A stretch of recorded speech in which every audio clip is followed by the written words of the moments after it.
Hello everyone, welcome back to my channel M achiever. उम्मीद करते हैं आप सभी बहुत अच्छे से होंगे और अपनी प्रिपरेशन कर रहे होंगे। जैसा कि आप सभी जानते हैं कि एस्टेट के एग्ज़ाम के लिए जून में बोल रहे हैं, न्यूज़पेपर वगैरह में आया है। चलो जो भी हो, जब भी हो, अपनी प्रिपरेशन कंटिन्यू करते रहिए। तो जैसे कि आप सभी जानते हैं कि हमने मल्हार की 6 क्लास की बुक पूरी कर ली है कंप्लीट, रिवीजन भी उसके साथ की साथ कर ली है। हमने 7 क्लास की एनसीईआरटी बुक कंप्लीट कर ली है। आज हम करेंगे 8th क्लास की एनसीईआरटी बुक मल्हार, ठीक है। उसके बाद हम वसंत भी करेंगे, ठीक है। तो आज स्टार्ट करते हैं हम। सबसे पहले आपको बता दूं कि आपको क्या याद रखना है। जो भी मैं टॉपिक करवाऊंगी आपने याद रखना है कविता का नाम, कविता के कवि का नाम, कविता का विषय क्या है और कविता की पंक्तियां याद रखनी है। इससे ज़्यादा आपको कुछ याद रखने की ज़रूरत नहीं है, क्योंकि एग्जाम के अंदर या तो मैचिंग के लिए आ जाता है, या कवि का नाम पूछ लेते हैं, या कविता का नाम पूछ लेते हैं, गद्य की विधा पूछ लेते हैं, ठीक है। तो चलो स्टार्ट करते हैं। सबसे पहले हमारी क्या है, कविता का नाम क्या है, स्वदेश हमारी कविता का नाम है। सबसे पहले हम करेंगे कवि परिचय, ठीक है। तो कवि परिचय, इसके कवि का नाम क्या है, गया प्रसाद शुक्ल स्नेही इसके कवि का नाम है। गया प्रसाद शुक्ल स्नेही जी हिंदी साहित्य के उन महान कवियों में से हैं जो हिंदी में ब्रज भाषा और खड़ी भाषा दोनों में ही अपनी कला का प्रदर्शन किया। जो गया प्रसाद शुक्ल स्नेही है, इन्होंने क्या है, जो अपनी कविताएं हैं वो ब्रज भाषा में भी लिखी हैं और खड़ी बोली में भी लिखी हैं। उत्तर प्रदेश के उन्नाव जिले में जन्मे स्नेही जी त्रिशूल उपनाम से भी राष्ट्र प्रेम की कविताएं लिखते थे। जो जो राष्ट्र प्रेम की कविताएं हैं, देशभक्ति की कविताएं हैं, वो किस उपनाम से लिखते थे, त्रिशूल उपनाम से लिखते थे। ये आपको याद रखना है। राष्ट्र प्रेम, उन्होंने किसान मजदूर और सामाजिक कुरीतियों जैसे विषयों पर प्रभावशाली रचनाएं की। त्रिशूल तरंग, जो उनकी रचनाएं कौन कौन सी हैं, जो मजदूर किसान और सामाजिक कुरीतियों पर हैं। त्रिशूल तरंग, राष्ट्रीय मंत्र, कृषक कृदंत, ये इनकी क्या है, मुख्य कृतियां हैं। और तीनों कृतियां आपको याद होनी चाहिए, त्रिशूल तरंग, राष्ट्रीय मंत्र, कृषक कृदंत, ठीक है। उम्मीद करती हूँ आपको याद होगी। इनका किस उपनाम से लिखते थे, त्रिशूल उपनाम से लिखते थे, ठीक है। और दोनों भाषाओं में लिखते थे, कौन कौन सी, ब्रज भाषा और खड़ी बोली में, ठीक है। तो उसके बाद है कविता का विषय, जो मैंने आपको बताया कि कविता का विषय आपको अच्छे से याद रखना है। इस कविता का मुख्य विषय देशभक्ति और स्वदेश प्रेम है। जैसे आप नाम से ही समझ गए होंगे, कविता का नाम क्या है, स्वदेश प्रेम है।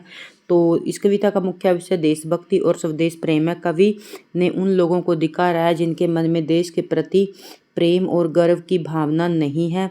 तो उन लोगों का क्या किया है, अपमानित किया है, कि जिसको अपने देश से के प्रति गर्व और प्रेम नहीं है। कविता के माध्यम से कवि ने भारतीयों को जागरूक करने और देश के गौरव, इतिहास व वर्तमान जिम्मेदारियों का बोध कराने का प्रयास किया गया है। उम्मीद करती हूँ आप इसके विषय को अच्छे से समझ गए होंगे।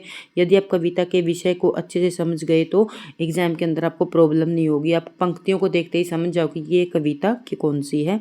तो सबसे पहले मैं आपके लिए ना, हर चाहे मल्हार की 6 क्लास है, चाहे 7 क्लास है, चाहे 8 में पंक्तियां साथ में लेके आई हूँ, क्योंकि पंक्तियों के साथ ही हमें पता लगता है कि ये कविता कौन सी कविता की पंक्तियां हैं, ठीक है। और ऐसे समरी करवा के चली जाऊंगी और आपसे पंक्तियां पूछ ली तो आप कैसे मैच कर पाओगे वहाँ पर, ठीक है। तो इसलिए पंक्तियां लेकर आती हूँ मैं, पंक्तियां करवाती भी हूँ। और आगे नेक्स्ट इन फ्यूचर आप EMRs दो, KVS दो, मैं हर बार आपको हर वीडियो में बताती हूँ कि पंक्तियों से क्वेश्चन पूछे जाते हैं। अभी EMRs का मार्च में एग्जाम हुआ, उससे 6 नंबर के क्वेश्चन पूछे गए थे पंक्तियों से। तो सबसे पहले वह कविता के बारे में पढ़ते हैं। वह हृदय नहीं पत्थर है जिसमें स्वदेश का प्रेम नहीं, जो जीवित जोश जगा न सका उस जीवन में का कुछ सार नहीं। उम्मीद करते हैं आप इन पंक्तियों से समझ गए होंगे कि वह हृदय नहीं है, वह तो पत्थर है। पत्थर के समान निर्जीव है इंसान, जिसके अंदर स्वदेश का प्रेम नहीं, जिसको स्वदेश मतलब अपने देश से प्रेम नहीं है, वो तो एक निर्जीव पत्थर के समान है। जो जीवित जोश जगा ना सका, जो जीवित होकर भी अपने अंदर जोश उत्साह नहीं जगा सका, उस जीवन का कुछ सार नहीं। अभी जो जीवित होकर भी अपने अंदर उत्साह नहीं जगा सका, जोश नहीं जगा सका, तो उस जीवन का कोई सार नहीं। सार मतलब उस जीवन का जीने का कोई मूल्य ही नहीं है, ठीक है। उसके बाद है, जो चल न सका संसार संग, जो चल न सका संसार संग उसका होता संसार नहीं, जिससे साहस को छोड़ दिया, जिसने साहस को छोड़ दिया वह पहुंच सकेगा पार नहीं। यहाँ पर कवि कहते हैं गया प्रसाद शुक्ल स्नेही, जो चल न सका संसार संग, जो व्यक्ति राष्ट्र के संग प्रगति के साथ कदम से कदम मिलाकर नहीं चल सका, उसे क्या होता, उसका संसार नहीं। जो इंसान राष्ट्र के साथ नहीं चलता, उसकी प्रगति के साथ नहीं चलता, तो क्या होता है, संसार भी उसको भुला देता है। जिससे साहस छोड़ दिया, साहस मतलब जिसने अपनी हिम्मत छोड़ दी वह पहुंच सकेगा पार नहीं। जिसने अपनी हिम्मत छोड़ दी तो वो क्या, अपनी पार मतलब मंजिल के पास नहीं पहुंच सकेगा। ठीक है। उसके बाद है जिससे न जाति का उद्धार हुआ, जिससे न जाति का उद्धार हुआ उसका होगा उसका उद्धार नहीं। जो भरा नहीं भावों से, बहती जिसमें रसधार नहीं, वह हृदय नहीं पत्थर जिसमें सब देश का प्रेम नहीं। यहाँ पर कवि कहते हैं कि जिससे न जाति का उद्धार हुआ, यहाँ पर कहते हैं कि जिस व्यक्ति से न तो अपने समाज का, जाति का कल्याण का काम नहीं हुआ, वह स्वयं का कल्याण भी संभव नहीं है। जिससे न जाति का उद्धार हुआ उसका उद्धार नहीं, उसका उद्धार नहीं भी। जिससे किसी जाति का कल्याण नहीं हुआ, उद्धार नहीं हुआ, तो उसका भी कल्याण संभव नहीं है। जो भरा नहीं भावों से, भाव होते हैं फीलिंग, जो अपने अंदर इमोशन होते हैं, दया का भाव मतलब करुणा का, दया का, हंसने का, रोने का जो भाव होते हैं, जिसके अंदर ये भाव नहीं होते, जिसमें रस धार नहीं होती, जिसके अंदर रस की धारा नहीं होती, वह हृदय नहीं, वह पत्थर है। वो इंसान क्या है, वो हृदय, वह एक पत्थर के समान है, निर्जीव पत्थर के समान है, जिसमें स्वदेश के लिए प्रेम नहीं है। जिसकी मिट्टी में उगे पड़े सॉरी जिसकी मिट्टी में उगे बड़े, पाया जिसमें दाना पानी, माता पिता बंधु जिसमें हैं हम जिसके राजा रानी। हम जिसकी मिट्टी में उगे हैं, बड़े हुए हैं, जिसमें पाया दाना पानी, जिस मिट्टी में हमें मतलब जिस देश में हमने खाने के लिए भोजन मिला, हम हैं माता पिता बंधु जिसमें हमारे माता पिता बंधु भाई बहन रहते हैं। हम हैं जिसके राजा रानी, क्या है, हम उस मिट्टी के क्या हैं, राजा रानी हैं। ठीक है, कि राजा रानी के समान निवासित है। उम्मीद करते हैं आपको ये पैराग्राफ अच्छे से समझ में आ गया होगा। तो उसके बाद है जिसने की खजाने खोले, नवरत्न दिए लसानी। लसानी का अर्थ आपसे यहाँ पर एग्जाम के अंदर पूछा जा सकता है, इसको अच्छे से याद रखना। तो लसानी का अर्थ होता है मुकाबला। जिसने की खजाने खोले, नवरत्न दिए लसानी, तो उन्होंने कहा है कि जिसने खोले खजाने, नवरत्न दिए लसानी, जिस पर ज्ञानी भी मरते, जिस पर दुनिया दीवानी। ठीक है, यहाँ पर भारत कहता है कि भारत ने ज्ञान और संपदा के खजाने खोले हैं और दुनिया ने ऐसे महान नवरत्न पुरुष दिए हैं, विद्वान दिए हैं, जिसका कोई सानी, जिसका कोई मुकाबला नहीं है। इस देश की महानता ऐसी है कि विश्व के ज्ञानी भी इसे सम्मान देते हैं और पूरी दुनिया इसकी संस्कृति, अपने देश की संस्कृति पर क्या है, मुग्ध है।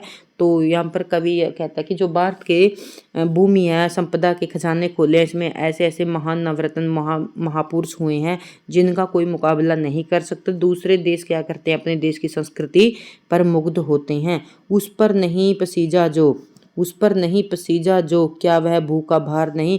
भी इतनी अच्छी जो हमारी धरती है, अपना देश है, उस पर भी जो पसीजा नहीं है अपनी मातृभूमि पर, क्या वह भू पर, भू होती है धरती, भूमि, क्या वह भू पर भार नहीं। तो वह क्या कहता है कि वह आदमी तो क्या है, इस धरती पर केवल बोझ है, भार है। निश्चित है जान एक दिन जाने का। तो कवि याद दिलाते हुए कहते हैं कि मृत्यु तो निश्चित है, एक दिन यह जीवन समाप्त होना ही है। उसके बाद है काल दीप जलता हरदम, जल जाना परवानों को, सब कुछ है अपने हाथ में, क्या तोप नहीं तलवार नहीं। ठीक है, यहाँ पर कवि कहते हैं कि जो काल दीप है, जो समय का दीप है, मतलब हर रोज क्या है, हमारा जो अपनी जो आयु है कम होती जाती है, समय का दीपक हमेशा जल रहा है और देशभक्त को इसमें होने के लिए तैयार रहना चाहिए।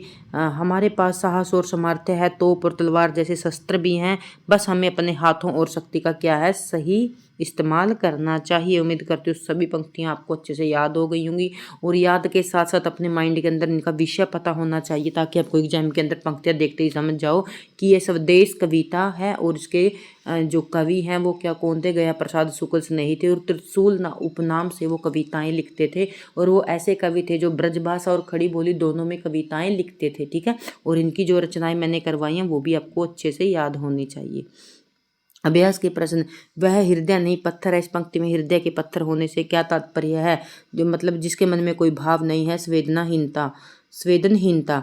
निम्नलिखित में से कौन सा विषय इस कविता का मुख्य भाव है? देश के प्रति प्रेम। आपने अच्छे से पढ़ लिया। हम हैं जिसके राजा रानी। इस पंक्ति में हम शब्द किसके लिए आया है? देश के समस्त नागरिकों के लिए आया है। कविता के अनुसार कौन सा हृदय पत्थर के समान है जिसमें देश प्रेम का भाव नहीं? वो हृदय क्या है? पत्थर के समान है। अब हमारे आगे मल्टीपल चॉइस क्वेश्चन। स्वदेश कविता के रचयिता कौन है? गया प्रसाद शुक्ल से नहीं। कवि ने पत्थर किसे कहा है? जिसमें मतलब जो हाव भाव नहीं होते। धरती का बोझ किसे माना गया है? जिसमें देश के लिए संवेदना नहीं है, भाव नहीं है। कालदीप शब्द का में कौन सा अलंकार है? इसमें क्या है? रूपक अलंकार है। लसानी इस अर्थ का अर्थ क्या है? मैंने आपको कहा था कि पूछ सकते हैं इसका अर्थ क्या है। इसका अर्थ क्या है? जिसका कोई मुकाबला ना हो, अतुलनीय। उसके बाद स्नेही जी का उपनाम क्या था? त्रिशूल। अभी मैंने आपको बताया था। कविता के अनुसार हमें किसके साथ चलना चाहिए? कविता के अनुसार हमें संसार के संग चलना चाहिए। मातृभूमि ने हमें क्या दिया है? दाना, पानी और नवरत्न दिए हैं। सफलता प्राप्त करने के लिए क्या आवश्यकता है? सफलता प्राप्त करने के लिए साहस की आवश्यकता है। नवरत्न से कवि का क्या तात्पर्य है? महान विभूतियाँ, महान विद्वान। ठीक है। उसके बाद है हमारा चैप्टर 2। ये क्या है? सबसे पहले तो आपको पता होना चाहिए गद्य की विधा कहानी है। ठीक है। तो सबसे पहले इसके लेखक के बारे में पढ़ते हैं। जो इसका लेखक है वो विषम साहनी है। ये बहुत ही महत्वपूर्ण लेखक है। आगे हम इसके बारे में अच्छे से डीप से पढ़ेंगे इसकी सभी रचनाओं को, क्योंकि एग्जाम के अंदर मोस्ट इंपॉर्टेंट रचनाकार हैं। इसकी रचनाएं, उपन्यास बहुत पूछे जाते हैं। जैसे इसका उपन्यास है तमस हो गया, और एक और कौन सा था? कबीरा खड़ा बाजार में। मोस्ट इंपॉर्टेंट उपन्यास का है इसके, और भी हैं। विषम साहनी हिंदी साहित्य के बहुत बड़े लेखक हैं। उन्होंने अपनी कहानियों में समाज के सच और मानवीय मूल्यों को दिखाया है। उनका उपन्यास तमस बहुत प्रसिद्ध है। याद रखना उनका कौन सा सबसे उपन्यास प्रसिद्ध है? तमस, जिसके लिए इन्होंने साहित्य अकादमी पुरस्कार भी मिला। तमस के लिए विषम साहनी को क्या मिला? साहित्य अकादमी पुरस्कार मिला। भारत सरकार ने पद्म विभूषण से सम्मानित किया है। बच्चों के लिए उन्होंने गुलेल खेल जैसी प्यारी कहानियां लिखी हैं। आपसे पूछ लेंगे गुलेल कहानी किसकी रचना है, तो आप सोचोगे हमने तो पढ़ा ही नहीं एनसीईआरटी बुक के अंदर, पर वो क्वेश्चन यहाँ से पूछा जा सकता है कि गुलेल का खेल जैसी प्यारी कहानी, जो गुलेल का खेल है, कहानी के रचयिता कौन है? आपने याद रखना है विषम साहनी है। ठीक है। ऐसे छोटे छोटे क्वेश्चन आप क्वेश्चन को देखकर क्रिएट कर लिया करो अपने माइंड के अंदर। कहानी का परिचय और विधा। सबसे पहले तो विधा मैं आपको हर बार बताती हूँ। तो विधा कौन सी है? ये कहानी है, क्योंकि विधा से क्वेश्चन पूछ लिया जाता है। कहानी का सारांश, जो कहानी है, क्योंकि हम इसमें शॉर्ट फॉर्म में पढ़ रहे हैं, तो इसमें हमें शॉर्ट फॉर्म में बस ये आइडिया हो जाएगा कि इस कहानी में पात्र कौन है और इसकी ये कहानी में है क्या, इसका विषय क्या है। यह कहानी एक ऐसे घर के बारे में है जहाँ लेखक, जिसकी मतलब जो लिख रहा है लेखक, उसके माता पिता रहते हैं। पिताजी को लगता है कि उनका घर किसी सराय मतलब जहाँ बहुत सारे जीव जंतु रहते हैं, जहाँ इंसान कम और पशु पक्षी ज़्यादा रहते हैं। घर में चूहों, चमगादड़ों, छिपकलियों और कबूतरों का डेरा है। एक दिन 2 गुरैया घर में घुस आती हैं और पंखे के ऊपर घोंसला बनाने लगती हैं। पिताजी उन्हें निकालने की बहुत कोशिश करते हैं, लाठी भी उठाते हैं, लेकिन गुरैया बार बार वापस आ जाती हैं। अंत में जब गुरैया अपने छोटे बच्चे के साथ घर में चहचहाती हैं तो पिताजी का दिल पिघल जाता है और वह उन्हें घर में का हिस्सा स्वीकार कर लेते हैं। सबसे पहले तो यहाँ पर क्या करते हैं, जो लेखक के पिताजी हैं उनको जो घर पे जो जीव जंतु हैं, जो मतलब चमगादड़ हैं, छिपकलियाँ, उनका रहना अच्छा नहीं लगता। और जब 2 गुरैया आ जाते हैं तो उनको घर से भगाने की वो पूरी पुरजोर कोशिश करते हैं, पर लास्ट में उसकी माता जी है वो उनको भगाने की कोशिश नहीं करती, पर वो अपने उसके पिताजी उसके प्रयास कर रहे थे उनके ऊपर हंसती रहती है। पर अंत में क्या होता है, वो चिड़िया के बच्चों और उसकी आवाज़ सुनकर वो घर में चहचहाती है, तो पिताजी का क्या है, दिल पिघल जाता है और वो उसका घर का हिस्सा समझ लेते हैं।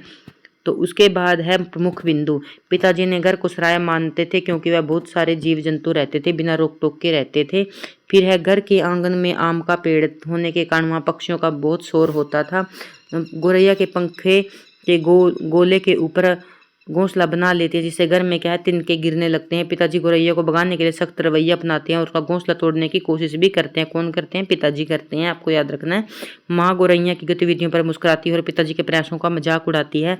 कहानी के अंत में मानवीय संवेदनाएं, जो मानव की जो फीलिंग होती है, भाव होते हैं, वो जीत जाती हैं और पक्षियों के प्रति प्रेम जाग जाता है।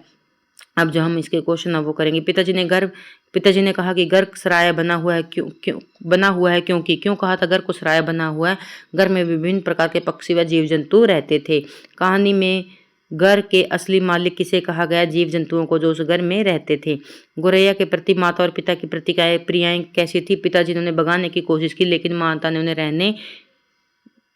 रहने दिया था। ठीक है, तो माँ बार बार पिताजी की बातों पर मुस्कुराती थी। इससे क्या पता चलता है? माता को पिता के प्रयत्न व्यर्थ लगते थे। ठीक है, तो उम्मीद करती हूँ आपको ये अच्छे से कहानी समझ में आ गई होगी। अब हम इसके करते हैं बहुविकल्पीय प्रश्न उत्तर। दो गौरैया है कहानी के लेखक कौन है? सबसे पहले आपको याद रखना है भीष्म साहनी।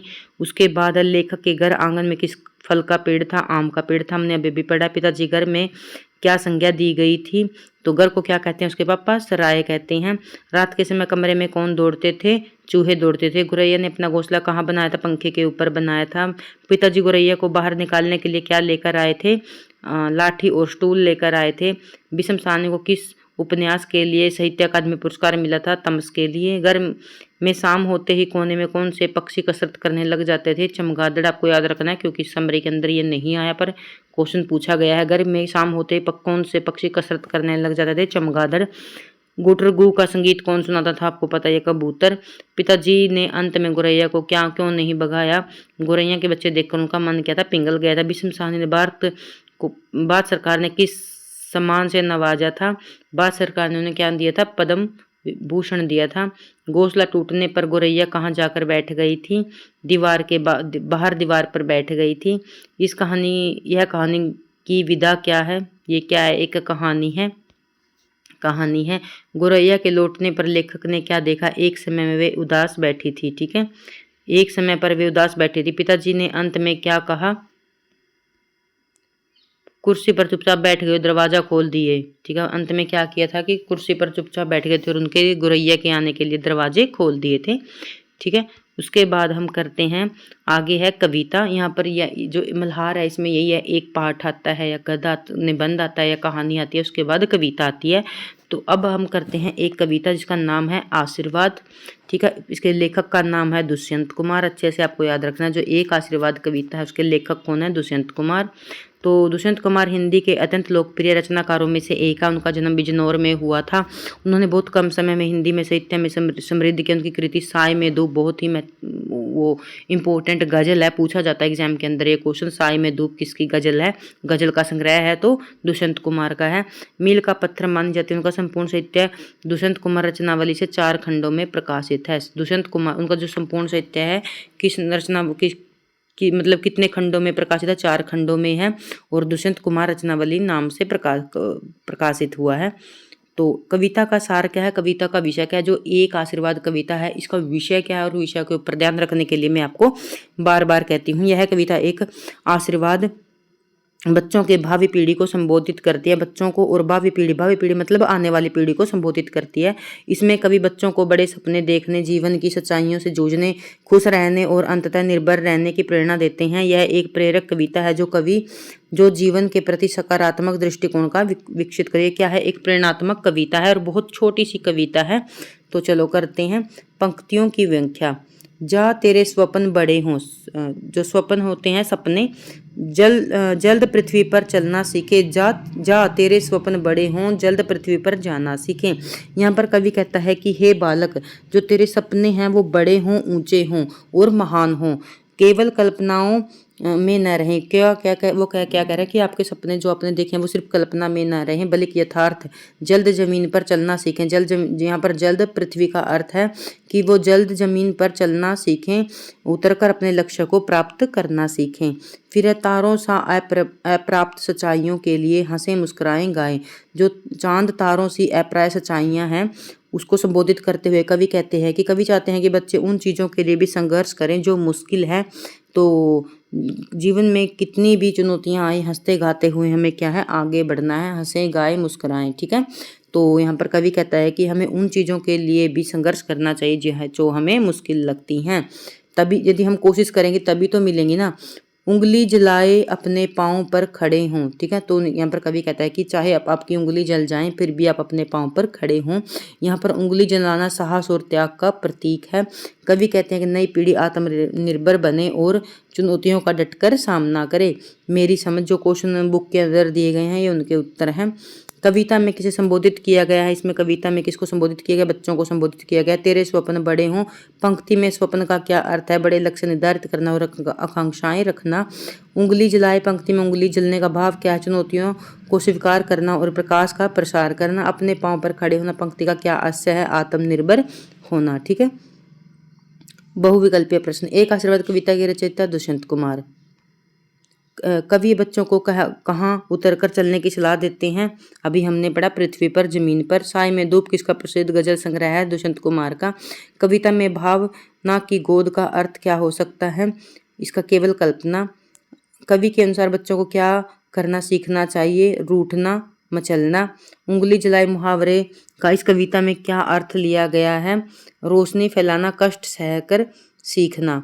दुष्यंत कुमार का जन्म किस राज्य में हुआ था, उत्तर प्रदेश में हुआ था। कविता का मुख्य संदेश क्या है, तो इसका मुख्य संदेश है आत्मनिर्भर और साहस। चांद तारों को कैसी सच्चाई बताया गया है, अप्राय सच्चाई बताया गया है। दुष्यंत कुमार की रचनावली कितने खंडों में, अभी हमने किया था 4 खंडों में है। इसके बाद है हमारा चैप्टर 4। ठीक है, ये हरिद्वार चैप्टर है और इसके जो रचनाकार हैं भारतेंदु हरिश्चंद्र है और उनका ये क्या है, गद्य की विधा कौन सी है, एक यात्रा वृत्तांत है। वो हरिद्वार आते हैं, उसके बारे में फिर क्या करते हैं, कवि वचन सुधा जो पत्र है, उनकी जो पत्रिका है उसमें इस चैप्टर हरिद्वार चैप्टर जो हरिद्वार यात्रा की थी उन्होंने, इस वृत्तांत के बारे में लिखते हैं। यदि आपसे पूछ लिया जाए जो हरिद्वार है यात्रा वृत्तांत, उसको किस पत्रिका में लिखा था, कवि वचन सुधा पत्रिका में लिखा था। पाठ का परिचय पढ़ते हैं। यह पाठ आधुनिक हिंदी साहित्य के जनक भारतेंदु द्वारा लिखा गया एक यात्रा वृत्तांत है और 1871 ईस्वी में भारतेंदु ने हरिद्वार की यात्रा की थी। कब की थी, 1871 में की थी। इस पाठ में उन्होंने हरिद्वार के प्राकृतिक सुंदरता, गंगा के पावन तट, वहाँ के तटों, मंदिरों और जनजीवन का सजीव चित्रण किया है। लेखक मानते हैं कि शिक्षा केवल पुस्तकों से नहीं बल्कि यात्राओं से भी प्राप्त होती है। जो भारतेंदु है वो क्या मानते थे कि जो शिक्षा है केवल पुस्तकों से नहीं प्राप्त होती, वो यात्राओं से भी प्राप्त होते हैं। और जो भारतेंदु है वो बहुत ज़्यादा यात्राएं करते थे उस समय में। और हरिद्वार पहुंचते ही उनका मन प्रसन्न और निर्मल हो जाता है। उन्हें गंगा का शीतल धारा, घाटों की रौनक और वहाँ का शांत वातावरण का ऐसा वर्णन किया है कि पाठक स्वयं को हरिद्वार में महसूस करना लगता है। यहाँ पर कहने का भाव है कि जो हरिश्चंद्र हैं उन्होंने बहुत ही अच्छा वर्णन किया है। ऐसा लगता है कि जैसे जो हम पढ़ रहे हैं वहाँ पर हरिद्वार के अंदर ही हैं, हरिद्वार में ही हैं। गद्य की विधा कौन सी है मैंने आपको बता दिया और हर पाठ के लिए आपके लिए गद्य की विधा जरूर लेके आती हूँ। गद्य की विधा कौन सी है, यात्रा वृत्तांत। हरिद्वार क्या है, यात्रा वृत्तांत। ऐसे भी आप समझ सकते हैं, जब भी हम हरिद्वार जाते हैं तो यात्रा करके ही जाते हैं ना। यात्रा वृत्तांत गद्य की वह विधा है जिसमें लेखक अपनी किसी यात्रा के अनुभवों, दृश्यों और वहाँ की संस्कृति का रोचक और तथ्यात्मक वर्णन करते हैं। अब आपसे ये क्वेश्चन पूछ लिया जाए, वैसे फॉर एग्जाम्पल आपको तो यात्रा वृत्तांत कहते किसे हैं, तो अब देख लो यात्रा वृत्तांत होता क्या है। इस पाठ की विधा यात्रा वृत्तांत है। यह यात्रा वृत्तांत गद्य की वह विधा है जिसमें लेखक अपनी किसी यात्रा, ठीक है, अनुभवों, दृश्यों या वहाँ की संस्कृति का रोचक और तथ्यात्मक वर्णन करता है। भारतेंदु जी का यात्रा वृत्तांत लगभग 150 वर्ष पुराना और हिंदी का स्वरूप को दर्शाता है। ठीक है, लेखक का परिचय। तो भारतेंदु के बारे में हम अच्छे से पढ़ेंगे और इसके वर्ष काल के बारे में भी पढ़ेंगे। ठीक है, मैं सबके बारे में नहीं कहती, इंपॉर्टेंट होते हैं जो उनके बारे में कहती हूँ। ये कुल 35 ईयर ही वर्ष तक ही जीवित रहे थे, तो इनकी क्या होती है, मृत्यु जल्दी हो जाती है। 35 वर्ष तक ये क्या रहे थे, जीवन काल था इनका 35 वर्ष का। भारतेंदु हरिश्चंद्र को आधुनिक हिंदी साहित्य का जनक कहा जाता है। तो ये जो पंक्ति है ये इनकी बुक के अंदर दी है, आपको पता होनी चाहिए, पूछ सकते हैं। निज भाषा उन्नति अहे, सब उन्नति का मूल का उद्घोष किया। ठीक है, तो उन्होंने कहा था निज भाषा उन्नति अहे। कहीं बार ये पूछ ली जाती है कि ये पंक्तियाँ किसकी हैं कॉम्पिटिटिव एग्जाम के अंदर, तो ये पंक्तियाँ भारतेंदु की हैं। निज भाषा उन्नति मतलब अपनी जो भाषा होती है उसकी उन्नति होगी तो सभी चीज जो भी चीज़ें सबकी क्या है, मूल उन्नति होगी। भी सबकी उन्नति तभी होगी जब हमारी निज भाषा अपनी मातृभाषा की उन्नति होगी। जो कवि विधाएं हैं क्या क्या लिखी है इन्होंने, कविता लिखी है, नाटक लिखे हैं, निबंध लिखे हैं, यात्रा वृत्तांत लिखे हैं, जो इनके जो सबसे ज़्यादा प्रसिद्ध हुए हैं, एक तो यात्रा वृत्तांत और एक नाटक। तो पत्रिका नाटकों में इनसे पूछ लिया जाता है कि भारतेंदु के अनुदित नाटक कौन से हैं, मौलिक नाटक कौन से हैं। आपको सबका पता होना चाहिए अनुदित कौन से हैं और मौलिक कौन से हैं। जो पत्रिकाएं कौन कौन सी हैं याद रखना, अभी ही आपको याद रखनी है। तो इनकी पत्रिकाएं कौन कौन से, कवि वचन सुधा, और कवि वचन सुधा में ही ने हरिद्वार की यात्रा वृत्तांत के बारे में लिखा है। हरिश्चंद्र मैगनीज और बाल बोधनी जो इनकी पत्रिका है वो महिलाओं से संबंधित है। तो कई बार एग्जाम के अंदर पूछ लिया जाता है जो महिलाओं से संबंधित पत्रिका कौन सी है, बाल बोधनी पत्रिका है वो महिलाओं से संबंधित है। और कवि वचन सुधा में इन्होंने हरिद्वार का यात्रा वृत्तांत लिखा है। प्रमुख कृतियां हरिश्चंद्र, सत्य हरिश्चंद्र, भारत दुर्दशा, अंधेर नगरी, सरयू पार की यात्रा। ठीक है, तो ये क्या है इनके नाटक हैं। जो आप ये यात्रा वृत्तांत है और ये तीनों क्या हैं इनके नाटक हैं। ठीक है, ये आपको अच्छे से याद रखने, तीनों इनके नाटक। और सरयू पार की यात्रा इनका एक यात्रा वृत्तांत है। सत्य हरिश्चंद्र इनका अनुदित नाटक है। भारत दुर्दशा इनका, और अंधेर नगरी क्या है इनका एक मौलिक नाटक है। ठीक है, उनका साहित्य राष्ट्र प्रेम, समाज सुधार और अंग्रेजी शासन के विरोध स्वरों का से ओतप्रोत रहा है। ठीक है, उनका जो साहित्य है किसके मतलब उनका किससे संबंधित था, जो साहित्य लिखते थे भारतेंदु जी, उनके जो साहित्य में राष्ट्र प्रेम होता था, समाज सुधार होता था, अंग्रेजी शासन के विरोध में स्वर से ओतप्रोत था। ये आपको लाइन हमेशा याद रखनी है। मेरी समझ जो क्वेश्चन उनसे करते हैं जो बुक के अंदर दिए होते हैं। तो सज्जन ऐसे कि पत्थर मारने से फल देते हैं, कि इसका क्या अर्थ है। सज्जन ऐसे कि पत्थर मारने से फल देते हैं, इसका अर्थ क्या है। इसका अर्थ है कि लेखक फलदार वृक्षों की उदारता को मानवीय रूप में व्यक्त कर रहे हैं। जिस प्रकार वृक्ष पत्थर खाकर भी मीठे फल देते हैं, वैसे सज्जन व्यक्ति भी बुराई के बदले क्या देते हैं, भलाई देते हैं। वैराग्य और भक्ति का उदय होता है। इस कथन से लेखक का कौन सा भाव प्रकट होता है। इससे लेखक का मानसिक शांति और आध्यात्मिक अनुभव का भाव प्रकट होता है। पत्थर पर भोजन का सुख सोने की थाल से बढ़कर था। पत्थर पर भोजन का सुख, जो पत्थर पर भोजन का सुख सोने की थाल से बढ़कर था। इस वाक्य में सर्वाधिक उपयुक्त निष्कर्ष क्या है। और ये जो वाक्य हैं सभी इसी चैप्टर से लिए गए हैं। और आप हमने सिर्फ समरी पढ़ी है, फुल चैप्टर नहीं पढ़ा, तो इसलिए इसके जो वाक्य होते हैं इनको अच्छे से देख लो। इसका निष्कर्ष है कि सादगी और प्राकृतिक वातावरण में जो संतोष मिलता है वह विलासिता कहीं और अधिक सुखद होता है। ठीक है, तो वो कहते हैं कि जो हमें जो पत्थर पर भोजन सुख देना सोने की थाल से बढ़कर, इस वाक्य में सर्वाधिक उपयुक्त निष्कर्ष क्या लिखता है कि जब भी हम सादगी और सिंपल वातावरण में जो संतोष मिलता है वो विलासिता कहीं अधिक सुखद होता है। जो विलासिता की जिंदगी है उससे बहुत ज़्यादा बढ़कर होता है। लेखक का हरिद्वार अनुभव मुख्यतः किस प्रकार का था, प्राकृतिक और आध्यात्मिक था। पत्थर की भाषा का एक मुख्य लक्षण क्या था, सरल और चित्रात्मक दृश्य को शब्दों के माध्यम से आंखों के सामने उतार देना। ठीक है, जो उन्होंने पत्थर लिखा था वो कैसा था, चित्रात्मक था। जैसे जैसे वो पत्थर पढ़ रहे थे ऐसे लग रहा था कि पढ़ने वाला भी उसी जगह हरिद्वार में है। अब इससे संबंधित हम क्वेश्चन कर लेते हैं।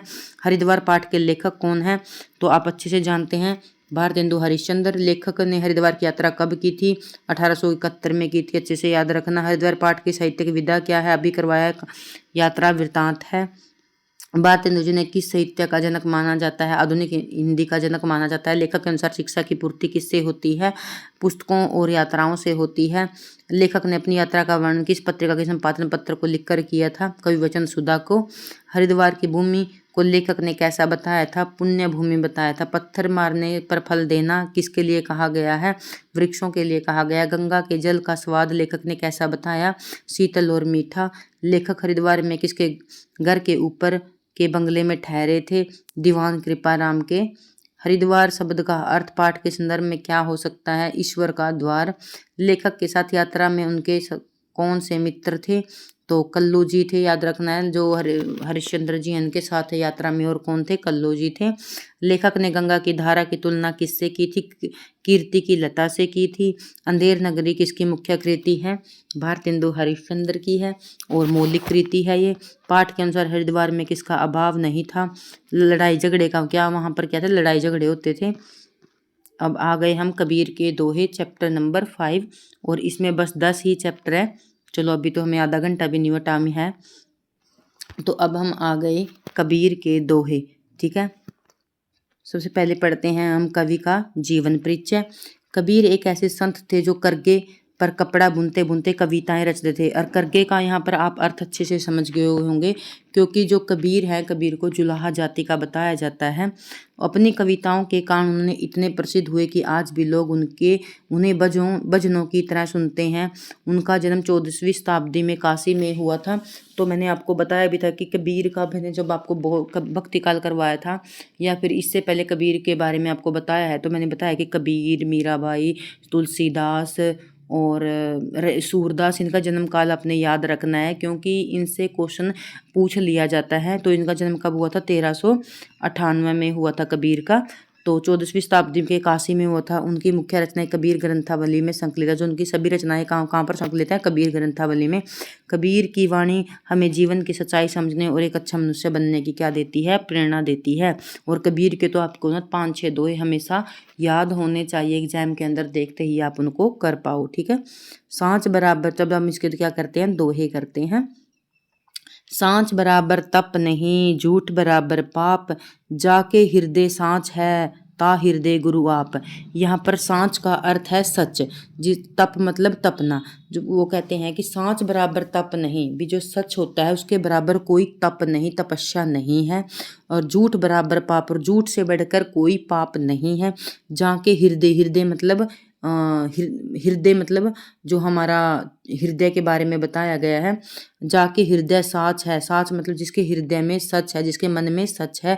ता हृदय गुरु आप, तो उसके क्या है? हृदय में गुरु अपने आप निवास करते हैं। कबीर कहते हैं कि सत्य के समान कोई तपस्या नहीं है, झूठ के समान कोई पाप नहीं है। जिसके हृदय में सत्य का निवास होता है, उसके हृदय में साक्षात क्या होते हैं? ईश्वर का वास होता है। उसके बाद चलते हैं दूसरे दोहे पर।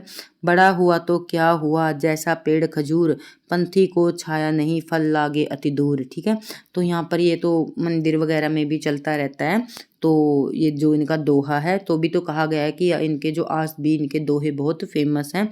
तो बड़ा हुआ तो क्या हुआ, जैसे पेड़ खजूर, पंथी को छाया नहीं, फल लागे अति दूर। यहाँ पर कबीर कहते हैं कि कोई भी इंसान हो या कोई भी व्यक्ति हो, चाहे कितना भी बड़ा हो, यदि उसमें मतलब अच्छाई नहीं है तो उसका कोई फ़ायदा नहीं है। जैसा पेड़ खजूर, अभी जैसे पेड़ का खजूर क्या होता है? इतना बड़ा होता है। पंथी को छाया नहीं, फल लागे अति दूर, वो इतना बड़ा होता है कि उस ना तो पंथी पंथी होता है आने जाने वाला, रास्ते वाला, चलने वाला, उसको छाया नहीं मिलती, और फल लगे अति दूर, और हम फल उसके तोड़कर खा नहीं सकते क्योंकि वो बहुत दूर लगते हैं। तो यहाँ पर यही कहते हैं कि चाहे व्यक्ति कितना भी बड़ा हो, यदि वो उसके अंदर अच्छे भाव नहीं है तो उसका हमें कोई फ़ायदा नहीं है। खजूर के पेड़ की तरह बड़ा होने का कोई लाभ नहीं है, क्योंकि वह तो राहगीर को छाया न दे पाता, और उसके फल भी बहुत ऊंचे लगते हैं। मनुष्य की महानता दूसरों के काम आने में है, केवल ऊंचा पद पाने में नहीं है। गुरु गोविंद दाऊ खड़े, काके लागू पाए, बलिहारी गुरु आपने, गुरु गोविंद दियो मिलाई। तो बहुत ही फेमस कोटेशन है इनकी। तो यहाँ पर कबीरदास जी कहते हैं कि एक जगह पर गुरु भी खड़े हैं और मेरे जो भगवान है, ईश्वर हैं, गोविंद भी खड़े हैं, तो मुझे किसके पाँव लगना चाहिए? तो यहाँ पर कबीरदास जी कहते हैं कि मैं अपने गुरु के पाँव लगूंगा, क्योंकि इन्होंने ही मुझे क्या किया है? अपने मुझे गोविंद मतलब मेरे ईश्वर से मिलाया है। यदि गुरु ईश्वर दोनों सामने खड़े हों तो पहले गुरु के चरण स्पर्श करने चाहिए, क्योंकि गुरु ने ही शिक्षा के माध्यम से ईश्वर तक पहुंचाने का मार्ग दिखाया है। अति का भला न बोलना, अति का भला न बोलना, अति की भली न चूप। यहाँ पर अति होता है अधिक। अति शब्द का अर्थ क्या है? अधिक। भी ना तो हमें अधिक बोलना चाहिए और ना ही अधिक चुप रहना चाहिए। अति का भला न बरसना, अति की भली न धूप। ना तो अधिक बरसना अच्छा होता है और ना ही अधिक धूप अच्छी होती है। किसी भी चीज़ की अति मतलब अधिकता अच्छी नहीं होती, और ना ही अधिक बोलना अच्छा होता और ना ही अधिक चुप रहना अच्छा होता। जैसे न तो बहुत अधिक वर्षा अच्छी होती और न ही बहुत तेज धूप। जीवन में हमें क्या है? संतुलन बनाकर रखना चाहिए। हमें ना तो किसी के सामने ज़्यादा बोलना चाहिए और ना ही किसी के सामने ज़्यादा चुप भी रहना चाहिए। ऐसी बानी बोलिए मन का आपा खोए, ओरन को मन शीतल करे आपू शीतल होए। तो यहाँ पर कबीरदास जी कहते हैं कि हमें अहम त्याग कर ऐसी मीठी बानी बोलनी चाहिए जिससे कि सुनने वाले को भी क्या मिले? शांति मिले, बोलने वाले को भी आत्मिक सुख मिले। कहने का सीधा सीधा भाव यह है कि हमें हमेशा मीठी वाणी बोलनी चाहिए, अच्छा बोलना चाहिए। निंदक नियारे राखिए, आंगन कुटी छवाए, बिन पानी साबुन बिना निर्मल करे सुभाए। निंदक होता है जो मतलब यहाँ की बात वहाँ, वहाँ की बात यहाँ करने वाला, जो चुगलखोर बोल देते हैं उसको। अपनी बुराई करने वाले को हमेशा क्या करना है, कबीरदास जी कहते हैं कि अपनी बुराई करने वाले को हमेशा अपने पास रखना चाहिए। वह बिना साबुन और पानी को आपकी कमियां बताकर आपके स्वभाव को क्या कर देता है, स्वच्छ और निर्मल बना देता है। ठीक है। साधु ऐसा चाहिए जैसा सूप सुबाए, सार सार को गही रहे थोथा दे उड़ाए। यहाँ पर कवि कहते हैं कबीरदास जी कि साधु को ऐसा होना चाहिए जैसे सूप सुबाए। सूप होता है जो अनाज को साफ करने वाली मशीन होती है, उसके बारे में बताया गया है। सार सार को गही रहे थोथा दे उड़ाए, कि साधु को ऐसा होना चाहिए कि जो मतलब साफ साफ है सूप है उसको रख लेना चाहिए सार को। और जो बेकार चीज़ होती है, जैसे हम जब भी तूड़ी वगैरह कनक वगैरह निकालते हैं तो जो तूड़ी वगैरह होती है उसको फेंक देते हैं। तो थोथा दे उड़ाए क्या है, उसने क्या है कि एक सज्जन व्यक्ति का स्वभाव सूप, अनाज को साफ करने वाला यंत्र जैसा होना चाहिए, जो अच्छी चीज़ों को सार को ग्रहण कर ले और बेकार चीज़ों को फेंक दे। तो उम्मीद करते हैं आपको सभी पंक्तियों का भाव यहाँ पर समझ में अच्छे से आ गया होगा।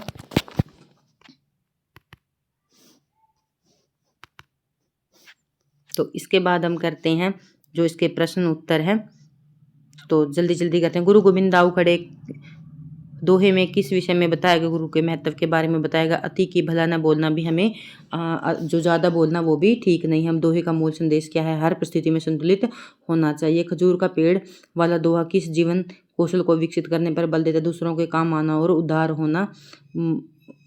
मधुर वाणी बोलने का सबसे बड़ा लाभ क्या होगा, दूसरों और स्वयं को मानसिक शांति मिलती है। सांस बराबर तप नहीं का निष्कर्ष क्या निकाला जा सकता है, सत्य महत्वपूर्ण जीवन मूल्य है इसके जिससे हृदय प्रकाशित होता है। निंदक को पास रहने की सलाह क्यों दी गई है, ताकि अपनी कमियों को जानकर अपने स्वभाव को क्या कर सकें, हम सुधार सकें। अब इससे संबंधित क्या है प्रश्न उत्तर है। कबीर दास का जन्म कहाँ हुआ था, अभी पढ़ा है हमने, काशी में हुआ था। काशी में हुआ था। कबीर की रचनाएं किस ग्रंथावली में संकलित है, कबीर ग्रंथावली में संकलित है। कबीर ने सूप के समान स्वभाव वाला किसे बताया गया है, सूप के समान वाला साधु को बताया गया है। किसके हृदय में साक्षात ईश्वर और गुरु का वास होता है, किसके हृदय में होता है, सच बोलने वाले के में। खजूर का पेड़ किसे छाया नहीं दे पाता, पंथी राहगीरों को। कबीर के अनुसार सबसे बड़ा पाप क्या है, झूठ बोलना क्या है, सबसे बड़ा पाप है। वाणी कैसी होनी चाहिए, वाणी कैसी होनी चाहिए, मधुर और शीतल होनी चाहिए। गुरु गोविंद दोनों में से किसे श्रेष्ठ बताया गया है, तो यहाँ पर किसी गुरु को श्रेष्ठ बताया गया है। आंगन की कुटी छवाए किसे अपने पास रखने को कहा गया है, यहाँ पर निंदक को अपने पास रखने को कहा गया है। अति का अर्थ होता है अधिक। ठीक है। इसके बाद हम कर देते हैं 6 चैप्टर। ये है हमारा 6 चैप्टर। ये क्या है, गद्य की विधा में क्या है, एक कहानी है। और जब हमारी कहानी लिखी गई थी, कहानी का उद्भव और विकास से क्वेश्चन आते हैं, तो जो कहीं हमारे विद्वान हैं जो एक टोकरी मिट्टी को पहली कहानी मानते हैं, तो जब हम कहानी करेंगे, कहानी के उद्भव और विकास वहाँ पर अच्छे से आपको स्पष्ट हो जाएगा। तो लेखक परिचय, माधव सप्रे, हिंदी साहित्य के कालजयी। अब हम जो इसका जो माधव राव सप्रे हैं इसके बारे में पढ़ते हैं। जो एक टोकरी भर मिट्टी है, बहुत ही फेमस कहानी है। माधव राव सप्रे इसके रचनाकार हैं। ये तो आपको मतलब हिंदी साहित्य के स्टूडेंट होने के नाते मतलब एक हमारे लिए जर्नल क्वेश्चन ही है। तो हिंदी साहित्य के कालजयी कहानियों में एक टोकरी मिट्टी का महत्वपूर्ण स्थान है। इसके लेखक माधव राव सप्रे हैं। इनका जन्म मध्य प्रदेश के दमोह में हुआ है। जितने भी आप मैंने आज तक आप हम राइटर पढ़ते आ रहे हैं, सबका जन्म उत्तर प्रदेश में हुआ है। पहले ऐसे राइटर लेखक हैं जिनका जन्म मध्य प्रदेश में हुआ है। वे लोकमान्य बाल गंगा तिलक के विचारों से प्रभावित थे और गीता रहस्य जैसी महान कृतियों का अनुवाद भी है। जो गीता रहस्य है इसका कृति का अनुवाद किसने किया था, माधव राव सप्रे ने किया था। यह कहानी मानवाधिकार और मानवीय संवेदनाओं का उत्कृष्ट उदाहरण है। समझ गए होंगे कि आप समझ गए होंगे इस कहानी का विषय क्या है। मानवीय संवेदनाओं जो इंसान की भावनाएं होती हैं उनसे संबंधित है। तो कहानी का सार, यह कहानी एक गरीब और लाचार विधवा की है। एक जो बूढ़ी औरत होती है वो विधवा होती है और वो बहुत गरीब होती है, जो अपनी झोपड़ी से बहुत प्यार करती है। झोपड़ी उसके पुरखों की निशानी थी, क्योंकि वह उसके जब से वो उस घर में आई थी, मतलब लगातार उसी घर में रह रही थी। उसके बड़े पुरख सभी उसी झोपड़ी में रह रहे थे। दूसरी ओर एक शक्तिशाली जमींदार अपने महल को सुंदर बनाने के लिए झोपड़ी पर कब्जा करना चाहता था, क्योंकि वो एक यहाँ पर एक क्या होता है, जमींदार होता है, वो अपने जो घर होता है उसकी बाउंड्री को बढ़ाना चाहता है। और बाउंड्री पर क्या है, बुढ़िया है जो उसकी झोपड़ी है। ठीक है। तो कब्जा कर लेता है और विधवा की हजारों मन्नतें करने के बाद भी जमींदार का दिल नहीं पसीजता। विधवा उसको बहुत विनती करती है कि मैं इस झोपड़ी को नहीं छोड़ सकती, जो उसकी एक छोटी सी पोती होती है, क्योंकि उसकी पोता भी मर जाता है, पति भी मर जाता है और तो बेटा भी मर जाता है, तो उसके साथ उसकी एक पोती रहती है। तो वो कहती है कि हम कहाँ रहेंगे, ये झोपड़ी ही हमारा घर है। तो बहुत मिन्नतें करने के बाद भी जमींदार क्या करता है, उसको झोपड़ी से निकाल देता है। कहानी में तब मोड़ आता है जब विधवा जमींदार से अपनी पोती के लिए, तो वह विधवा क्या करती है, जमींदार से अपनी पोती के लिए टोकरी भर मिट्टी लेने की प्रार्थना करती है। और क्यों करती है, क्योंकि वो जो उसकी पोती होती है कहीं और जाने पर, उस झोपड़ी से दूर चले जाती है तो वो खाना पीना छोड़ देती है और वो कहीं भी भोजन नहीं करती। तो वो वृद्ध बुढ़िया सोचती है कि मैं क्या करती हूँ कि वहाँ से अपनी झोपड़ी से मिट्टी ले आती हूँ और उसका चूल्हा बना देती हूँ, ताकि मेरी पोती उस मिट्टी से बनी हुई रोटियों को खा सके। तो वो उस मिट्टी को लेने के लिए दोबारा जमींदार के पास जाती है, उस जमींदार से प्रार्थना करती है कि मुझे इस झोपड़ी से एक टोकरी मिट्टी लेने दो। तो कहानी में मोड़ तब आता जब विधवा जमींदार से अपनी पोती के लिए एक टोकरी मिट्टी ले जाने की प्रार्थना करती है। जब जमींदार उस टोकरी को उठाने में मदद करने लगता तो जमींदार से कहती है कि ये जो मिट्टी की टोकरी है मुझे उठा दो, तब वह उसे उठा नहीं पाता। विधवा के शब्द हैं कि हजारों टोकरियों का भार आप जन्म भर कैसे उठाएंगे। जमींदार का अहंकार चूर चूर कर देते हैं। अंत में पश्चाताप करते हुए जमींदार उस झोपड़ी को वापस कर देता है। तो वो क्या करता है कि एक जो मिट्टी की टोकरी होती है वो उसको नहीं उठा पाता। तो वो विधवा कहती है, जो विधवा बुढ़िया है वो कहती है कि तुमसे तो एक मिट्टी की टोकरी नहीं उठाई गई, तो इस झोपड़ी में तो हजारों मिट्टी की टोकरियां, उनका भार आप कैसे उठाओगे। ये शब्द सुन के जमींदार का क्या है, दिल पसीज जाता है और उन दोनों को क्या है, फिर से झोपड़ी में रहने की मतलब अनुमति दे देता है। अब हम इसके करते हैं प्रश्न उत्तर। जमींदार को झोपड़ी से हटाने की आवश्यकता क्यों पड़ी, क्यों था, वह अपने महल के परिसर अहाते को, बहुत बड़ा सुंदर अहाता होता है जो बाउंड्री बोलते हैं इंग्लिश में, उसको बड़ा करना चाहता था। वृद्धा ने मिट्टी ले जाने के लिए क्या तर्क दिया था, उसने कहा कि पोती झोपड़ी छूट जाने के बाद खाना नहीं खा रही है, इसलिए वह मिट्टी से चूल्हा बनाकर उसे रोटी खिलाना चाहती है। कहानी का मुख्य संदेश क्या है, अहंकार, त्याग और मानवीय संवेदनाओं का सम्मान करना ही सच्चा मनुष्यत्व है। कहानी का शीर्षक एक टोकरी भर मिट्टी कितना सार्थक है। यह शीर्षक अत्यंत सार्थक है क्योंकि केवल एक मिट्टी के बहाने ही जमींदार का हृदय परिवर्तन होता है। जो इसके हम MCQ हम वो करते हैं। एक टोकरी भर मिट्टी का रचनाकार कौन है, माधवराव सप्रे। आप अच्छे से समझ गए होंगे। विधवा, जमींदार ने विधवा के साथ कैसा व्यवहार किया, अमानवीय और घमंडी। विधवा कहाँ की मिट्टी ले जाना चाहती थी, उसकी झोपड़ी की। कहानी में अहाता का अर्थ क्या है, बाउंड्री या घेरा। वृद्धा की पोती क्या नहीं कर रही थी, भोजन खाना पीना छोड़ दिया था उसने। जमींदार मिट्टी की टोकरी क्यों नहीं उठा पाया, क्योंकि उसके मन में पाप और अहंकार का भार था। माधवराव सप्रे का जन्म कहाँ हुआ था, दमोह मध्य प्रदेश में। इस कहानी की विधा क्या है, कहानी यह टोकरी भर मिट्टी किस प्रकार की कहानी, आदर्शवादी और प्रेरणार्थक। जमींदार ने अंत में क्या किया, विधवा को झोपड़ी वापस दे दी। विधवा की झोपड़ी से कैसा लगाव था, भावात्मक, पूर्वजों की यादों से जुड़ा हुआ। सप्रे जी ने किस ग्रंथ का मराठी से हिंदी में अनुवाद किया, गीता रहस्य का। कहानी में कौन सा पात्र शक्तिशाली वर्ग का प्रतिनिधित्व करता है, जमींदार। पुण्य भूमि किसके लिए शब्द आया है, झोपड़ी वाली जमीन के लिए। गर्वित शब्द का क्या अर्थ है, घमंडी। वृद्धा ने जमींदार से क्या उठाने की प्रार्थना की, मिट्टी की टोकरी। जमींदार की आंखें कैसे खुली, वृद्धा की मार्मिक बातें सुनकर। कृतकर्म का क्या अर्थ है, किया हुआ कार्य या पाप। इस कहानी का मुख्य भाव क्या है, करुणा और मानवता। विधवा की उम्र कैसी थी, वृद्ध बुजुर्ग महिला थी वो। उसके बाद है हमारा चैप्टर मत बांधो, कविता की व्याख्या। ठीक है, मत बांधो जो कविता है, अब हम इसके बारे में पढ़ेंगे। जैसे मैंने आपके बताया था कि मल्हार बुक है, इसमें यही होता है कि एक कहानी होती है, निबंध होती है, उसके बाद एक कविता पक्की आती है। जैसे अब हमने कबीर के दोहे पढ़े, फिर हमने एक टोकरी भर मिट्टी पढ़ी, अब इसके बाद हम पढ़ेंगे मत बांधो। ठीक है, ये कविता पढ़ेंगे और ये कविता किसकी है, महान कवयित्री महादेवी वर्मा की है। तो कवयित्री का परिचय पढ़ेंगे सबसे पहले। हिंदी साहित्य की सुप्रसिद्ध कवयित्री महादेवी वर्मा का जन्म 1907 में। इसका जन्म आपने याद रखना है क्योंकि छायावाद, ये जो प्रमुख 4 स्तंभ हैं, जयशंकर प्रसाद, जो सूर्यकांत त्रिपाठी, निराला, महादेवी वर्मा और सबसे लास्ट में है सुमित्रा नंदन पंत। इनका कई बार सिक्वेंस में आपसे पूछ लिया जाता है। तो इसलिए आपको महादेव वर्मा का वर्षकाल याद रखना है। उत्तर प्रदेश में हुआ था, उन्हें आधुनिक मीरा के नाम से जाना जाता है। उन्होंने छोटी सी उम्र में कविताएं लिखना शुरू कर दिया था। उनकी प्रमुख कृतियां हैं रश्मि, नीरजा, संध्या गीत, दीपशिखा शामिल है। यामा के लिए उन्हें भारतीय ज्ञानपीठ पुरस्कार मिला। आप अच्छे से जानते होंगे यामा के लिए क्या मिला, ज्ञानपीठ पुरस्कार मिला है। वह एक कुशल चित्रकार भी थे और उनके जो गद्य रचनाएं कौन कौन से, मेरा परिवार और स्मृति की रेखाएं। जो मेरा परिवार है इनका संस्मरण है और जो स्मृति की रेखाएं हैं इनका एक रेखा चित्र है। महत्वपूर्ण भावपूर्ण, इनका जन्म 1987 में हुआ था। ठीक है, मृत्यु से ज़्यादा इसका जन्म वर्ष आपको अच्छे से याद रखना है। ठीक है, कविता का विषय क्या है, तो मैं हर बार आपको विषय जरूर करवाती हूँ, क्योंकि ताकि कविता में अब जब भी आप एग्जाम दो तो आप कविता की पंक्तियाँ देखते ही उसके विषय का आइडिया लगा लें और अच्छे से मैच कर दें। और यदि आपने वीडियो को लाइक नहीं किया तो प्लीज़ लाइक कर दें, और यदि मेरी क्लास आपको अच्छी लगी हो तो कमेंट जरूर करें। ठीक है, तो इस कविता का मुख्य विषय सपनों की स्वतंत्रता है। कवयित्री मानती है कि सपने हमारी उन्नति और सृजन का आधार हैं। वे हमें ऊंचाइयों तक ले जाते हैं और जीवन में नए रंगों का संचार करते हैं।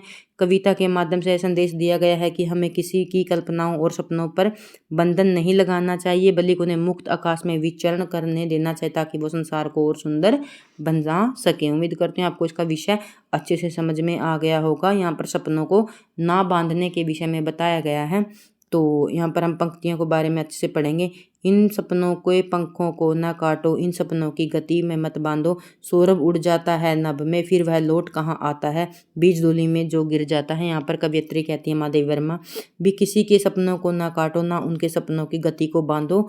सौरभ उड़ जाता है नभ में, सौरभ होता है सुगंध, जैसे सौरभ नभ होता है आकाश, जैसे सौरभ उड़ जाता है नभ में मतलब जो सुगंध है वो आकाश में उड़ जाती है, फिर वह लौट कहाँ आता है। जब एक बार आकाश में उड़ जाती है तो फिर वो लौट कर कहाँ आती है, बीज धूलि में गिर जाता। जो एक बार बीज है जो धूल में गिर जाता है तो वह नभ में कब उड़ पाता है। जो एक बार बीज है वो धरती पर गिर गया तो फिर वो क्या है, आकाश में नहीं उड़ पाता। कवयित्री कहती है कि मनुष्य को अपने सपनों को सीमित नहीं करना चाहिए। जिस प्रकार सुगंध एक बार हवा में फैल जाती है तो वापस नहीं लाया जा सकता, उसी प्रकार सपनों की गति को रोकना, उसके अस्तित्व को समाप्त करना है। यदि आपने सोचा है कि हमने एस्टेट पास करना है और आपका सपना है तो वो जरूर पास होगा। सपने जरूर देखने चाहिए, यदि वो पूरे हों या ना हो, पर सपना जरूर देखना चाहिए और पूरे होते हैं। मैंने बहुत अच्छे से इसको फील किया है। सपना देखना बहुत ज़रूरी है और उसके पीछे दिन रात मेहनत करो तो वो मिल भी जाता है। गति को रोकना, अस्तित्व को समाप्त करना। यदि कोई बीज धूल में दबा रह जाए तो कभी ऊंचा नहीं उठ पाता। सपनों को खिलने के लिए स्वतंत्रता चाहिए। तो क्या कवित्री कहती है कि यदि कोई बीज मतलब धूल में दब गया तो फिर क्या है, वो ऊंचा नहीं उठ पाता। यदि हमारे सपने एक बार दब गए तो फिर वो क्या है, ऊंचा नहीं उठ पाएंगे। अग्नि सदा धरती पर जलती धूल होएगा, धूल गगन में मंडराता है। सपनों में दोनों की गति उड़कर आंखों में आता है। इसका आरोहण मत रोको, इसका अवरोहण मत रोको। यहाँ पर कवयित्री कहती हैं कि जो आग होती है वो सदा क्या धरती पर जलती है और धुआं का है आकाश की ओर मंडराता है। सपनों में दोनों ही गतियाँ, जो हमारे सपने हैं इन दोनों में दोनों ही गति हैं। उड़कर आंखों में आता है, उड़कर कहाँ आता है, आंखों में ही आता है। इसका आरोहण होता है उतरना, और इसका आरोहण होता है चढ़ना, अवरोहण होता है उतरना। भी हमें ना तो सपनों का आरोहण रोकना चाहिए और ना ही अवरोहण की प्रतिक्रिया को बाधित करना चाहिए। ठीक है, उसके बाद हम मुक्त गगन में विचरण करिए, तारों में मिल जाएगा, मेघों से रंगों और किरणों से दीप्ति लिए भू पर आएगा। जब सपने संतर होकर आकाश में विचरण करते हैं तो ब्रह्मांड की ऊंचाइयां छूते हैं। वहां से वे मेघों के रंग और सूर्य की किरणों की चमक लेकर वापस धरती पर लौटते हैं, जिससे कि मनुष्य का जीवन प्रकाशित होता है। उसके बाद है हमारा पद 4, स्वर्ण बनने का फिर कोई शिल्प भूमि को सिखलाएगा, नभ तक जाने से मत रोको, धरती पर इसको मत बांधो। इन सपनों के पंख न काटो, इन सपनों की गति मत बांधो। यहाँ पर हमारी जो महादेव वर्मा है कवित्री कहती है कि स्वतंत्र सपने धरती को स्वर्ण जैसा सुंदर बनाने का नया हुनर सिखाते हैं। जो हमारे सपने हैं वो धरती को क्या है, सुंदर बनाने का हुनर सिखाते हैं। यदि हम अपने सपनों को केवल धरती की सीमाओं तक बांधेंगे तो वो कुछ नया सृजन नहीं कर पाएंगे। अतः आपसे पुनः आग्रह है कि अपने सपनों को उड़ान भरने दो।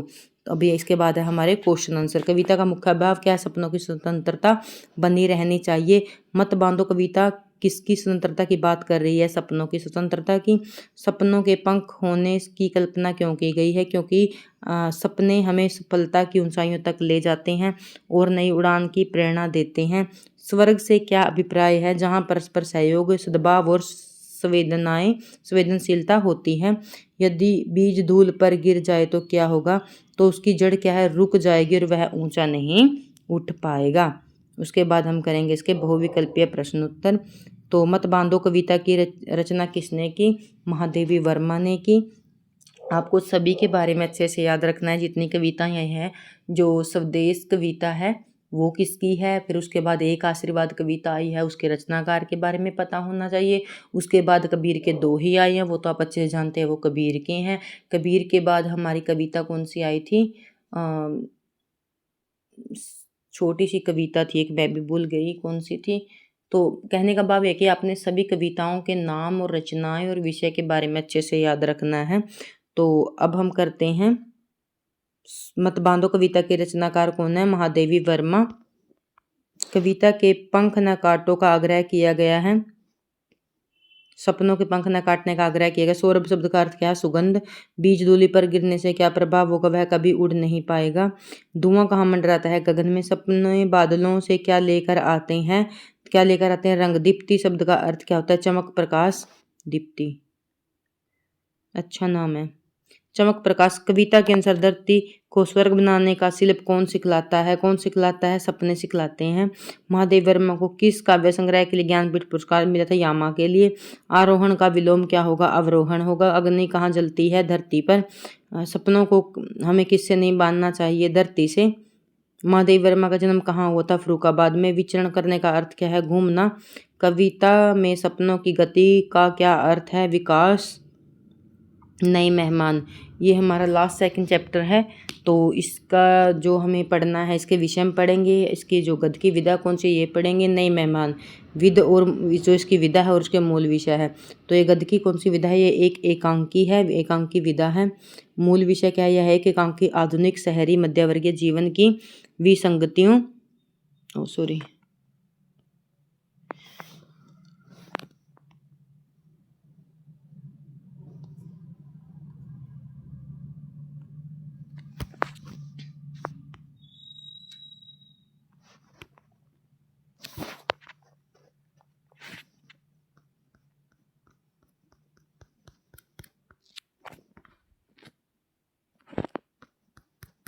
1 मिनट।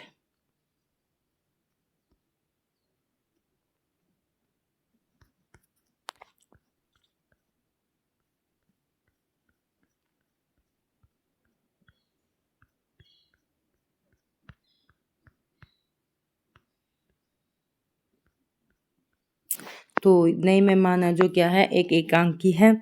और जो यह एकांकी की विधा है, मूल विषय क्या है? यह एक एकांकी आधुनिक शहरी मध्यवर्गीय जीवन की विसंगति और आवास की समस्या पर आधारित है। आपको विषय पता होना चाहिए कि आवास है जो रहने की समस्या से संबंधित है। इसमें दिखाया गया है कि एक छोटे से घर में बिना सूचना के आए मेहमान घर के सदस्यों के लिए मानसिक और शारीरिक परेशानी का कारण बन जाते हैं।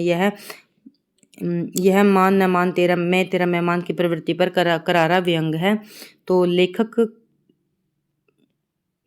का परिचय। इसके लेखक कौन है? उदय शंकर भट्ट हैं। उदय शंकर भट्ट के बारे में हम पढ़ते हैं। उदय शंकर भट्ट हैं जो हिंदी साहित्य के प्रमुख नाटककार और एकांकीकार माने जाते हैं। उनका जन्म उदय शंकर की भट्ट है जो इन एकांकी की बहुत सारी रचनाएं लिखी हैं। उनका जन्म उत्तर प्रदेश के इटावा में हुआ। विशेषता उन्होंने रेडियो के लिए अनेक गीति नाटक लिखे और फिल्मों में अभिनय किया। विशेष कृतियां लोक परलोक, पर्दे के पीछे, ये इनके एकांकी है। ये लोक परलोक इनका उपन्यास है। पर्दे के पीछे इनके एकांकी है। बहुत चर्चित रचनाएं हैं। लेखन शैली इनकी रचनाओं में मध्यवर्गीय समाज की समस्याओं, यथार्थवाद और सामाजिक विडंबनाओं का चित्रण किया गया है। जो इसके पात्र हैं, पात्र में इसलिए लेके आई हूँ ताकि आप अच्छे से समझ पाओ कि ये किस जो पाठ है किसके पात्र हैं। तो नए मेहमान के पात्र हैं विश्वनाथ गृहपति। जो विश्वनाथ है क्या है? मकान का मालिक है जो गर्मी और मेहमानों से क्या है? परेशान है। रेवती क्या है? विश्वनाथ की पत्नी है जो घर के कामों और बीमारी में क्या है? अस्त व्यस्त है। नन्हेमल और बाबूलाल अपरिचित मेहमान जो बिना बुलाए विश्वनाथ के घर आ जाते हैं। प्रमोद और किरण विश्वनाथ के बच्चे हैं। आगतुक है रेवती का भाई जो वास्तव में अपेक्षित मेहमान था। तो आपको इसलिए करवाए गए हैं पात्र ताकि आपको पाठ के अंदर से कुछ पूछ लिया जाए तो इन पात्रों को पढ़कर आप आइडिया लगा सको कि ये नए मेहमान एकांकी से लिए गए हैं। मेरी समझ से प्रश्नों के उत्तर। आगंतुकों ने विश्वनाथ के बच्चों को सीधे लड़के की संदर्भ में कहा। आगंतुक होते हैं जो घर में आए मेहमान, उनको बोल देते हैं। यह व्यंग का प्रशंसा में कहा था कि जो बच्चे बिना किसी विरोध के उनकी सेवा और आज्ञा का पालन कर रहे थे, इसलिए उनको क्या बोलते था, सीधे लड़के। एक ये पड़ोसी है निर्दयी। विश्वनाथ ने अपने पड़ोसी को निर्दयी क्यों कहा? क्योंकि पड़ोसी लाला जी की पत्नी संकट के समय सहयोग नहीं कर रही थी। उन्होंने अपनी खाली छत पर मेहमानों को सोने से मना कर दिया था। ईश्वर करे इन दिनों कोई मेहमान न आए। रेवती की ऐसी कामना क्यों कर रही थी? क्योंकि घर बहुत छोटा था, गर्मी बहुत अधिक थी, रेवती खुद बीमार थी, मेहमानों को ठहरने का उचित व्यवस्था नहीं थी, तो इसलिए कहती है कि ईश्वर करे इन दिनों कोई मेहमान न आए। आगे हम इसके बहुविकल्पीय प्रश्न उत्तर करते हैं। नए मेहमान क्या लेखक की क्या एक एकांकी है? किसकी है? उदय शंकर भट्ट की है। एकांकी किस शहर की पृष्ठभूमि पर आधारित हो सकती है? भारत का कोई बड़ा नगर। विश्वनाथ के घर आए अपरिचित मेहमानों के क्या नाम थे? नन्नेमल और बाबूलाल। एकांकी के अनुसार उस समय कौन सी ऋतु थी? गर्मी ऋतु थी। रेवती के भाई का नाम क्या था जिसे आगंतुक कहा गया है? रेवती का भाई। मेहमान किसके घर का पता पूछकर गलती से विश्वनाथ के घर यहाँ आ गए थे? लाला संपत राय का। नए मेहमान एकांकी का मुख्य उद्देश्य क्या है? शहरी आवास की समस्या और बिन बुलाए मेहमानों की परेशानी इसका मुख्य संदेश था। विश्वनाथ की उम्र लगभग कितनी बताई गई है? 45 वर्ष। रेवती किस बीमारी से पीड़ित होने की आशंका जताती है? सिर दर्द और गर्मी से बेचैनी। मान न मान में तेरा मेहमान मुहावरा किस पर टिक बैठता? नन्नेमल और बाबूलाल पर। तो एकांकी का गृहपति कौन है? विश्वनाथ। मेहमानों ने कितने गिलास पानी पी लिया था और फिर भी प्यास नहीं बुझी? 4। विश्वनाथ के छोटे बच्चे की उम्र क्या थी? 4-5 साल। लेखक ने उदय शंकर भट्ट का जन्म कहाँ होता है? इटावा। एकांकी के अंत में क्या होता है? मेहमान अपनी गलती का एहसास होता है और वो चले जाते हैं। तो उसके बाद है आदमी का अनुपात। ये क्या है? कविता है। जो इसके कवि हैं वो है गिरजा कुमार माथुर। और अब हम पढ़ते हैं इस कविता का विषय और गिरजा कुमार माथुर के बारे में। गिरजा कुमार माथुर का जन्म कब हुआ था? 1994 में इनकी मृत्यु हुई थी। इनका जन्म मध्य प्रदेश में हुआ था। ये कविता के प्रमुख कवि नई कविता के प्रमुख कवि माने जाते हैं। इन्होंने मंजीर, धूप के दान, शिलालेख पर चमकीले जैसी महान कृतियाँ दी। इनके प्रसिद्ध गीत हम होंगे कामयाब आज भी भारतीयों की जुबान पर है। आपने इस सबको मोस्ट इम्पोर्टेंट याद रखना है, बहुत अच्छे से याद रखना है कि इनकी कौन कौन सी रचनाएं हैं। मंजीर, धूप के दान, सीला पंख चमकीले और हम होंगे गीत कौन सा है? होंगे कामयाब। ये गीत किसने लिखा था? गिरजा कुमार माथुर ने लिखा था। और ये आपको अच्छे से याद रखना है इनकी रचनाओं को, क्योंकि एग्जाम के अंदर पूछी जा सकती हैं, क्योंकि एनसीईआरटी के अंदर गिरजा कुमार माथुर की रचनाएं दी हुई हैं। कविता की पंक्तियाँ, जो इसकी पंक्तियाँ हैं वो देखिए। दो व्यक्ति कमरे से छोटा कमरा है घर में। जो 2 व्यक्ति हैं वो कमरे हैं और कमरा कहाँ है? घर में।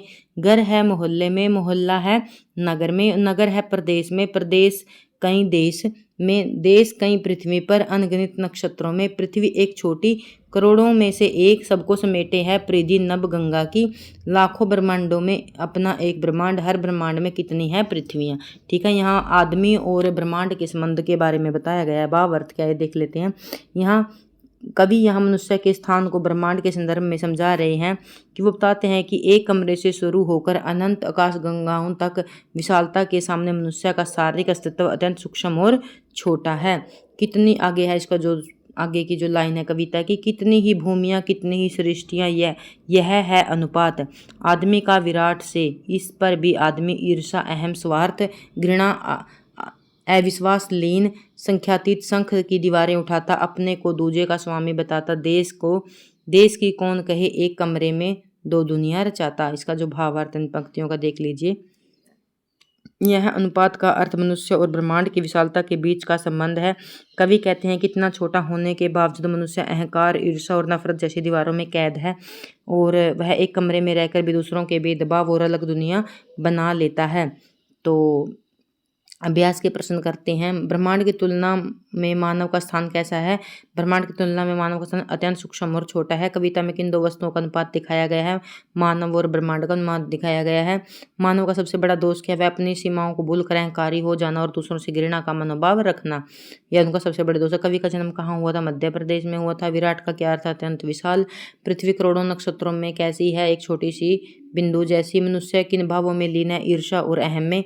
होंगे कामयाब के लेखक गिरजा कुमार। मातृ मनुष्य कहाँ दीवारें उठाता है? एक कमरे में।